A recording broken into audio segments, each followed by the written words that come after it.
One of the big questions in the ongoing NBA game fixing scandal is how can one referee determine the outcome of a game? Well, consider the following stats provided by pregame.com.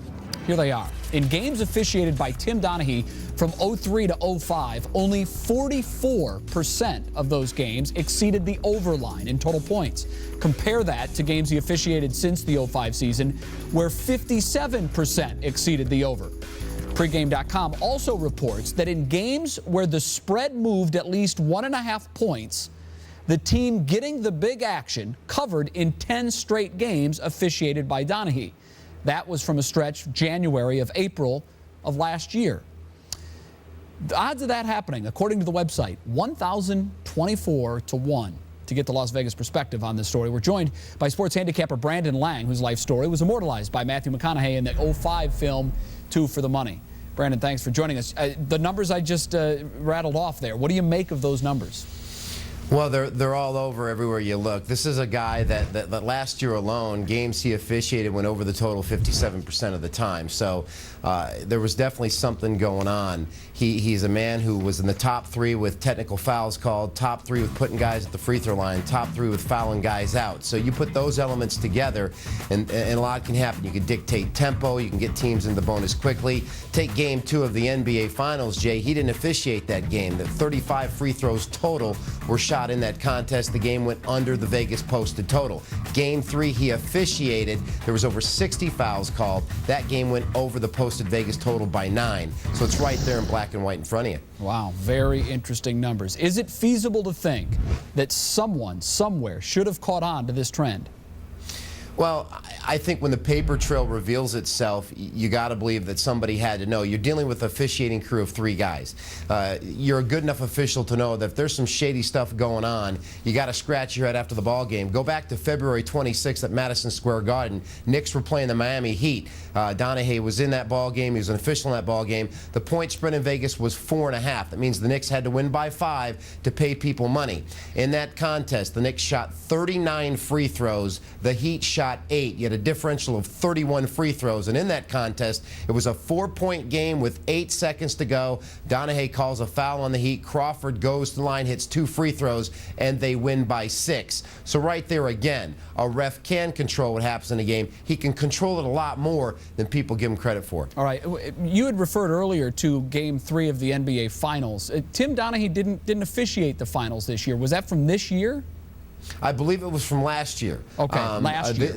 Last year. And again, he has a history of going over the posted total. I mean, now it's coming out that, again, with a 57% number, that's an awful lot. That number range, as far as your total points are concerned, should be within 4 or 5. League average was 189 points. Donaghy ref games were 201. That's almost a 12.5-point differential. As far as Vegas is concerned, that is huge in the sports books. Does Vegas actually research specific officials where they can find trends where games officiated by certain officials are more likely to go over and under? And if so, if Vegas knows about it, how is it the NBA can't know about it?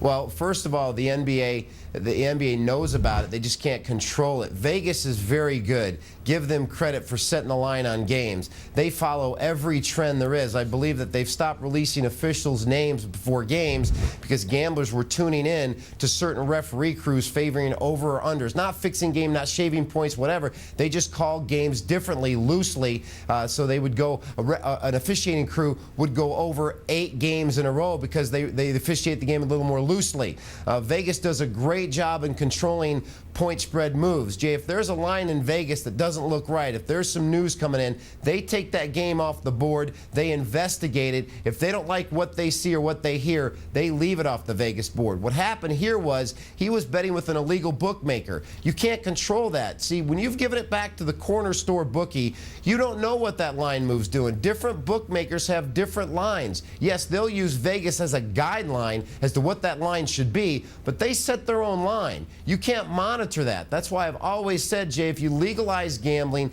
tax it, control it, and monitor it, this kind of thing will stop happening. Brandon, what does this scandal mean to the sports book future in Vegas, not just with the NBA, but with other sports?